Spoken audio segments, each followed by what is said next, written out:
Hey everybody, my name is David and welcome to the Grill Sergeant 12. Um, so it's been a year since I've made a review on the Tahoma 1200. Um, the last time I did it, a lot of people commented saying that they couldn't hear the audio. So now I have a mic. Hopefully everything will come out okay. So let's get to it. All right, so this is a Tahoma 1200. Um, their first uh, Tahoma they came out with was the 900. And basically the difference between the 900 and the 1200 is that the 1200 has 1200 square inches of cooking space compared to the 900 square inches of cooking space. Also, they've added an auto igniter, which the 900 didn't have an auto igniter. Down here at the bottom you can't see it, but if you look at pictures you'll know what I'm talking about. There's a little compartment where you open it up and you empty out the ashes from. It has a box with a little spot for your tumbleweed to start the fire with in case the auto igniter ever goes out on you, which is what the 900 had. All it had was the tumbleweed to start your fire with. This one actually has an auto igniter, and you can do it that way. So also has an extra shelf that the 900 didn't have. And so a year now, I really like it. It works really well. The only thing that hasn't changed, or maybe it fluctuates here and there, is the temperature between the reading from the actual digital readout to the actual temp inside the grill. Sometimes it's 10 degrees lower, sometimes it's spot on. And that's been the only major flaw. It also comes with an extra grate. I don't hardly ever use it. You know, we're a family of four. Um, Believe it or not, my family doesn't really like barbecue, but I do. So I'm not going to stop barbecuing or grilling or smoking. So um, also have my little char griller off to the right. And what my kids do like, I'll cook over there, and then the rest I'll cook over here. And sometimes I'll run them both at the same time. Back behind here, there's some S hooks. That's where I have my extra rack at.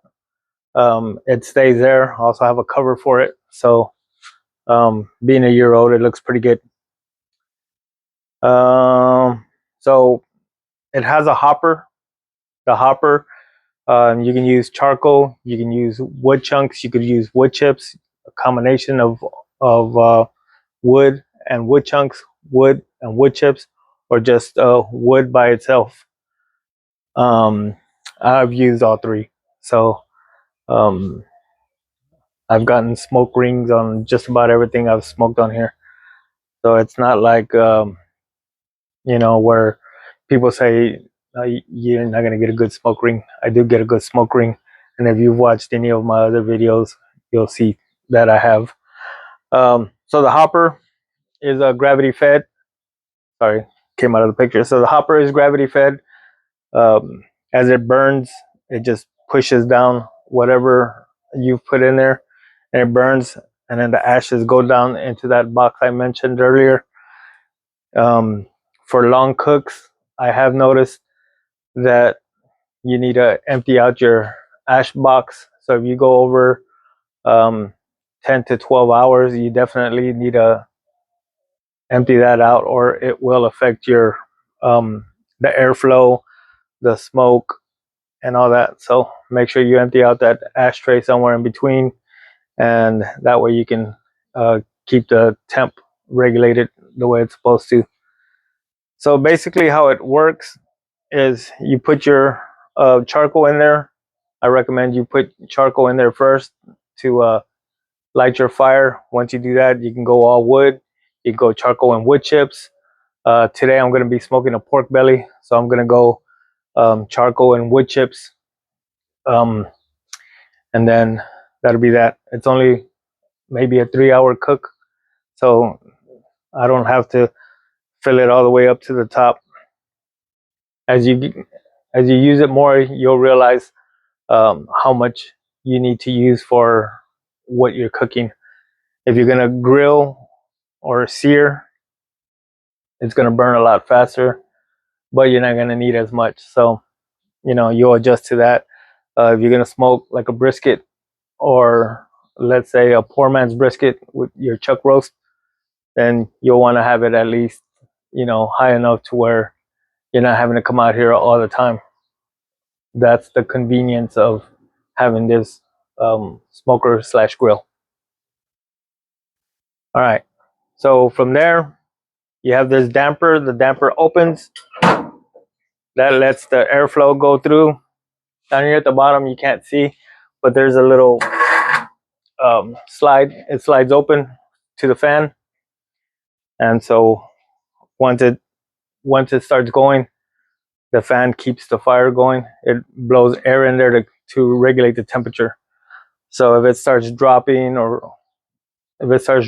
let's say it gets cold out here while you're cooking or whatever, it'll kick on that fan to keep your fire hot.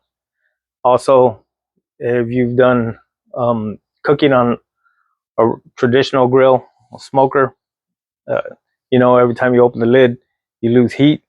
With this one, as soon as you open the lid, the fan kicks on and maintains that heat.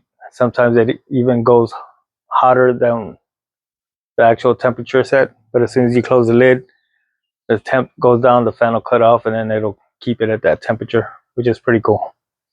All right, so how it works is you hit the power button here, it turns on. You set with the dial, you set it at whatever you're gonna cook at. Today I'm gonna be cooking at 270, 275, around there. Then you hit enter. Once you hit enter, it'll hit ignite, and then it'll go through the process of lighting your charcoal up. And once it does that, it'll start displaying the temperature, and it'll fluctuate between the actual temperature and the set temperature until it reaches the temperature you set it at. And then put your food on there that you're going to cook, close the lid, and depending on how long you're cooking, if it's a brisket, I'll leave it alone for 4 hours, go take me a nap or whatever I need to do. Cook inside if I need to cook inside. Cook the kids' meal while this is smoking. And it's really convenient, especially for somebody that like me that works nights and I have to do a long cook. I can actually get off work, throw on whatever I have to throw on, close the lid, get me a good 4 hour nap before I come out here and spritz it or check temp or whatever I need to do. But it's pretty good about maintaining the temperature. Depending on what kind of charcoal you buy. If you've used Kingsford, I like Kingsford. I don't, a lot of people say Kingsford is a waste of money because it ashes more than it helps produce in your fire, smoke, whatever. I've never had an issue with it. I don't cook that long for me to notice whether I'm wasting cents or $1 or $2 of burnt or wasted fuel. So that's a debate for somebody else. So like I said, the con was that the temperature is not always the exact temperature. I bought these little clips off of Amazon, and I have a little probe that I use. This does come with 2 probes, and they go here, right underneath. I'll bring the camera out so you can see what I'm talking about. So here you have 1, 2, 3, 4. It does come with 2 probes. Also has a probe thing, so you can set it to whatever temp you want to set it at for each independent probe, and then it'll alert you whenever that probe hits the temperature that you set it at. Here's the damper where I said when you're done cooking you close it, when you're about to cook you open it. Then here's where the box is at, where the ashes fall in, and also has a little space for your tumbleweed. Here is the open and close vent for your fan. That box right there is where the fan is at. And then here's the hopper. Just making sure you can see in there. I have some charcoal in there that I just put in, but I haven't added the rest yet. And then there's your cooking. So what happens is the flame comes up. It has this big deflector on here that generates the heat. And then that's how you're able to smoke and cook and sear or whatever. Every 2 or 3 cooks, I'll take it out, clean it. If you're gonna cook something fatty, like let's say a sorry, I'll put this back down. If you're gonna cook something fatty like turkey or whatever, I recommend you put either water pans down here to catch the drippings, or maybe line the bottom with foil or something like that. If not, you will have a flare up, and if the flare up gets bad enough, it'll shoot down into the fire and into your hopper. Next thing you know, you'll have black soot all over your turkey. And you want to know how I know? Yeah, it happened to me.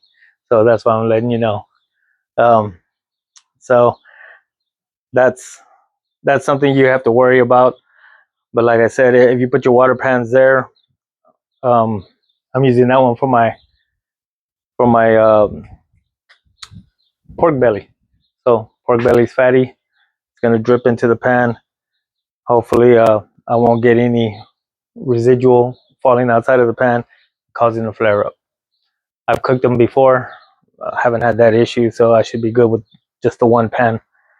And that's about it. Has wheels, has wheel locks. Mine stays right here, stays underneath the patio, has a cover on it, and still looks the same. I never got the stickers off of this, or the whatever, the glue residue from the stickers. I never took it off, so it doesn't bother me. I'm just here to grill. I'm just here to smoke, and I do what I do. Let me see. What did I miss that I didn't put on the last video? So 1,200 square inches. Got the hopper with the gravity fade. It's got the auto igniter. Got the extra shelf. You open the damper. Open up the vent. Start it up at whatever temp. Once it goes, you're good. The only drawback was the temperature difference, and it's hit and miss. So I just, with the other thermometers that I have, I just put it in the little clip, and it reads the temperature for me, and then I'm good to go from there on out. I have a temp spike that I use as well. So the other temperature reader that I have comes with 4 probes. So I put one there, and then if I need the 3 for something else, I use them for something else, and then the temp spike. If you're cooking similar foods, like let's say turkey legs, if you're cooking turkey legs, I'll put it in the thickest turkey leg, and then you know, if I'm cooking 6 turkey legs, I only have 3 probes, or 4 with the temp spike. I'm not gonna have a probe for every turkey leg, so I'll put it in the thickest one, and then know that if I'm close to temp on those, then the thinner or the not as thick turkey legs should be right around the same temp, or even maybe 3 to 5 degrees a little hotter than the ones with the probes and whatever temperature it's reading at. So if there's anything that I missed that you want to know, that now that you can hear me better, hopefully, just let me know. I'll answer all questions. I don't shy away from anything. My wife bought me this at Lowe's. I think it was like $900. I'm not sure if they're still $900 today. I know one of the viewers told me he bought one, hasn't had issues with his. So let me know what you guys think. Comment below. and I appreciate you checking in and leaving your comments on the old video a year ago. I'm barely up to 40 viewers, you know, so if you like the video, like and subscribe, follow me. I grill slash smoke maybe once every 2 weeks on my weekends off. And then sometimes during the week, I'll mainly grill because my kids like fajitas. They like burgers. I like sausage. I like ribs. So I'll throw that on there during the week if I feel like coming out here and grilling. So again, thanks guys. Appreciate y'all coming out. Hopefully y'all can hear me better. Hopefully this little review, quick review, helps you out, and I appreciate it. See you on the next grill.